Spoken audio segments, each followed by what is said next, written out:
cha sao thì ta in qua năm bốn ba hai một thả hai tay xuống chân tay vô chân xuống có bằng lực này tay phải người bàn chân chân thẳng này không làm luôn chân chân trái xuống về tay tay về mặt nhìn phải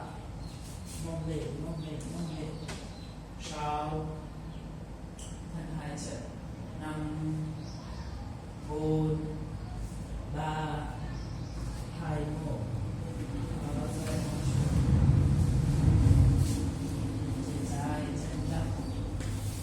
cái này không phù hợp cái này không đúng chân này xoay một lùi về sau hai một thẳng không phù hợp cái này xoay hai một thẳng thì hai tay sang tay tay phải xuống thao ra tiếp phải có làm được này tay phải xuống tay trái nhẹ bàn chân phải hai vai thẳng mở vai nâng kinh lên tất cả bộ bên trên trái cúi xuống hai mông xuống dưới ở đây sáu là đi phương năm hai vai thẳng bốn nâng kinh lên ba hai một thì hai tay đi tay trái về sau thì mông lên thì xoay vai thì thật linh thuần mặt nhân về sau mông lên cao sao siết mỏng năm thì thật bình thường bốn ba hai một thao mông xuống hai tay đi thì bao thao hai tay xuống tất hai tay đi xuống đau xuống thao không thao hai tay hai một bên cổ đau xuống hai một bên cổ hai vai xuống tay bên sau đặt ra không đau xuống không vai xuống hai tay đi xuống siêu sao năm bốn ba hai một hít vào lên hai tay lên vào ra hai tay xuống đây là chân phải chân ra chân trái phải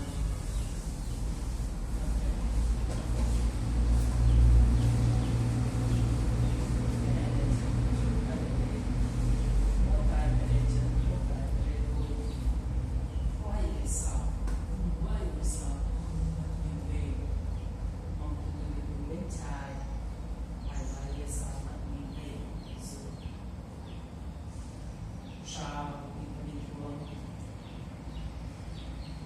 năm tha đúng bốn ba hai một thả hai tay xuống thì chân phải chân lên cao thân hai tay nhìn xuống đau xuống chân phải gập giữ ở đây tất cả bộ bên chân phải vùi lên chân trái chân thẳng không xoay vai hai vai thẳng thân hai tay hai mông thẳng sau năm bốn ba hai một thao vào chân hai tay một xuống chu chân đi vô hai tay lên hai tay chân tay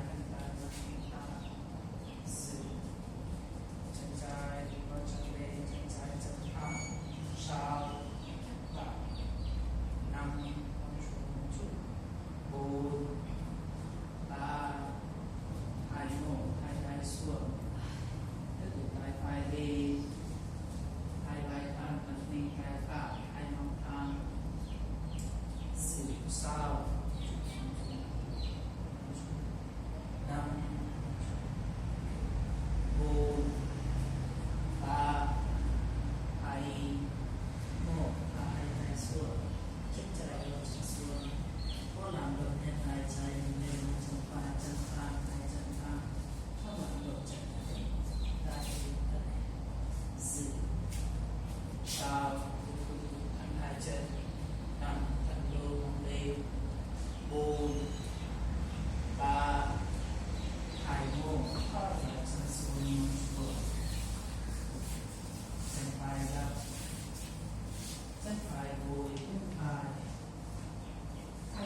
sau 5 quay về sau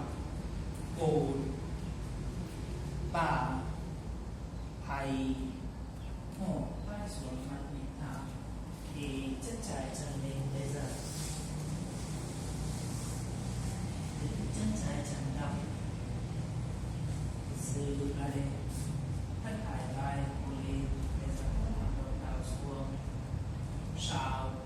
chân trái gửi đi 5 hít thở bình thường 4 hai vai thẳng 3 đào xuống 2 1 thở ra chân trái chân hai tay chân mình hai chân phải đầu chân xuống hai tay dang tay mặt mình tay trái giữ mình thẳng sau tất cả hai một thẳng 5 chân nét 4 hai vai thẳng 3 2 1 thân hai chân hai dang tay thô ra hai trái xuống hai phải lên hai phải thẳng mình tay phải giữ mình là đi vuông sau 5 quay về sau 4 mỏng vai 3 2 1 thở ra tay chân xuống hai phải lên hai phải xuống tay trái lên xoay vai hai chân thang hai vai thang mặt mình tay chạm nâng lên nâng lớn sau 5 4 3 2 1 hai tay xuống chân phải vùi xuống hai tay lên thì cô việc đào đúng hai tay thân tay mặt mình thẳng ok rồi đấy cô việc không đào đúng ít quay về sau mặt mình về ok đào đúng đào cô mặt mình thẳng giữ không đào mình về sau thì là bình thường 5 4 3 2 1 để tôi hai tay xuống nhìn thẳng bây giờ chân phải lên thẳng thì mặt nhìn thẳng thở ra tập hít xuống đùi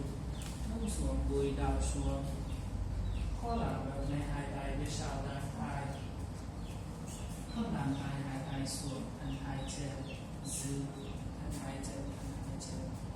sau thì ta đi xuống 5 4 3 2 1 hai tay xuống chân trái chân phía sau về chân này muốn chân này thẳng bật chân lên mông lên nhìn xuống đào xuống tay trái bằng bàn chân phải mông lên nhé smile lại mặt bên phải ok ai làm được smile lại mở vai mặt bên lên dừng sau mở vai 5 hai chân con chân lên 4 3 2 1 hai tay xuống hai đùi xuống đi hai tay lên hai trái lên bàn chân trái hai phải thẳng mặt mình sau giữ sau 5 4 3 2 1 thả hai tay xuống gập nhìn chest down buông xuống khi thân chân vai lên mặt mình lên mình tay thô ra mình lên hai vai nhìn xuống khép chân giữ lại nhé thân hai tay thân hai chân giữ lại sau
thua hai vai đi hai vai thang mặt đi hai vai thân hai chân thân lưng lên sau vai năm bốn ba hai một hai tay xuống lưng chân trái cúi xuống xếp xếp hai tay đến một bên mình dùng thân tay bật mình thẳng giữ một bên làm gập ít vai về sau mình lên giữ tay sau tháo hông thả lưng năm bốn mong xuống và làm gập chân tay với bên tay ba hai một thô ra hai tay xuống chân trái chân tay thì mắt mình thẳng thả gập bước xuống đuôi đảo xuống có làm gập nhẹ hai tay về sau đan tay có đan tay nên tôi xoay vai giữ sau thân hai chân năm cắm chân gập bốn ba hai một hai tay xuống chân phải chân về sau hai chân chút ra một hai bước chân lên mông lên nhìn xuống đảo xuống bây giờ tay phải nâng lên chân trái xoay vai có làm gập lên vào vai nâng lên giữ con chân lên sau năm thân hai tay bốn thân hai chân ba hai một hai tay xuống hai đùi xuống đi hai tay lên thả hai tay lên vai chân phải tay trái thẳng hai vai thẳng thân hình về sau giữ sáu năm bốn ba hai một hai tay xuống gập lưng xuống chết đi thân chân vai lên em tiếp tục thả em ra hít hai tay thân tay em mà thô ra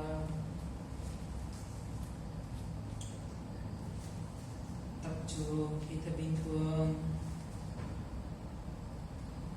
một thả hông thả lưng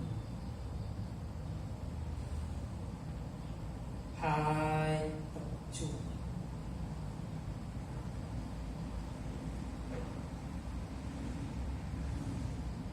ba khi ta bình thường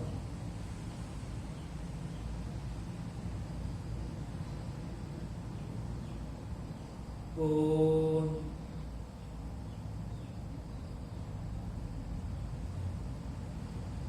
năm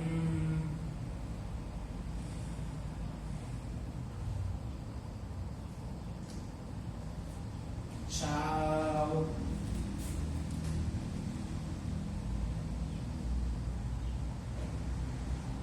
bảy tám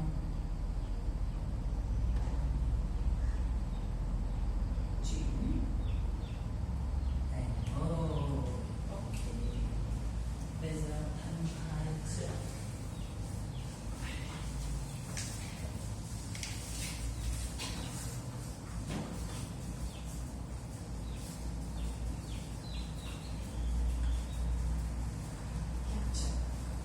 bây giờ có làm gập này chân phải chân gập đây hai đôi bên chân gập ở đây không đuổi nhé cao gối nè không chân gập ở đây gấp nè chân gập ở chính không hai tay sang tay thì xoay thò ra xoay phải hai tay về sau cũng tiếp tục gập tay đi xuống đau xuống sau thả lưng năm hai làm gập nè đau xuống bốn tập trung lưng ba hai một hai tay giang tay hai tay xuống chân phải gối lên phải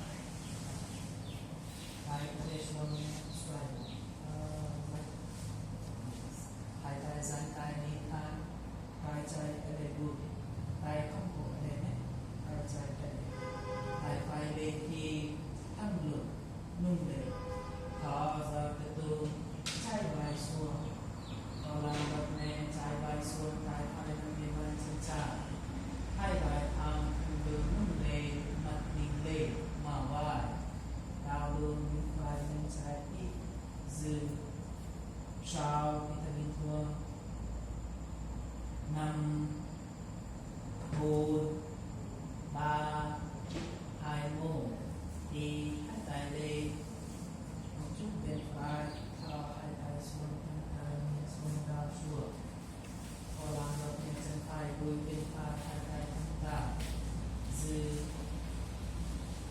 xuống nè,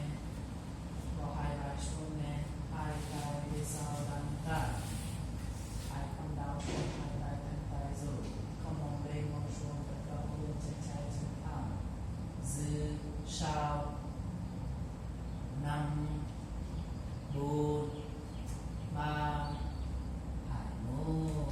hai tay về, thô ra hai tay xuống, chân thẳng.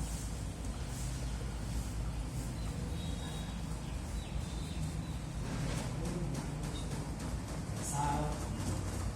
5, 4, 3, 2, 1. Khép chân, rất là nhiều chân. Còn làm lên hai chân trái chân gác tay. Hít vào hai tay dang tay, thở ra xoay trái. Khép tay về sau, gập tay nhìn xuống đau xuống. Lưng sau. 5, 4, 3, 2, 1. Hít tay dang tay, hai tay xuống. Chân trái lui, chân trái tay xuống ở đây, xuống một thang ra. Hai tay dang tay lên thang, tay phải ở đây rồi, tay trái lên thân lưng hít, thở ra bên phải, có làm đầu bên phải vai xuống, tay trái lên bàn chân phải. Hai vai thang mở vai mặt ninh lên, dư sau. 5, không ngừng lên. 4, chân phải chân thang. 3, 2, 1. Hít vào về hai tay về, chủ bên trái, thở ra hai tay xuống, thân tay đi xuống đau xuống. Giữ đây. Sau, ai làm được này hai tay về sau đằng ta. 5, không ngăn tay, hai tay thân tay ok rồi. 4, 3, 2, 1. Hít vào hai tay về, thở ra hai tay xuống, thân tay trên.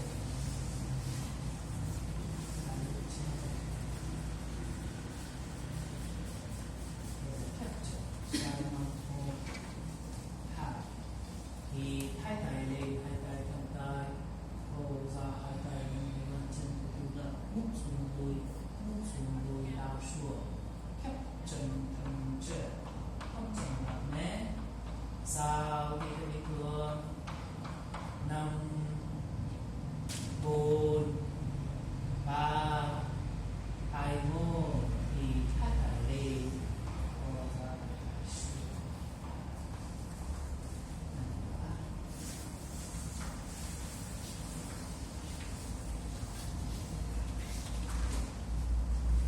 Ôm rồi để hai chân lên trên video, nhìn thấy đấy, chân phải chân gập ở đây, hai tay lên bàn chân trái, thở ra tiếp tục gập lại, không lên mông xuống, hai vai xuống, đau xuống, giữ đây. Sau đau gối tập tiếp tục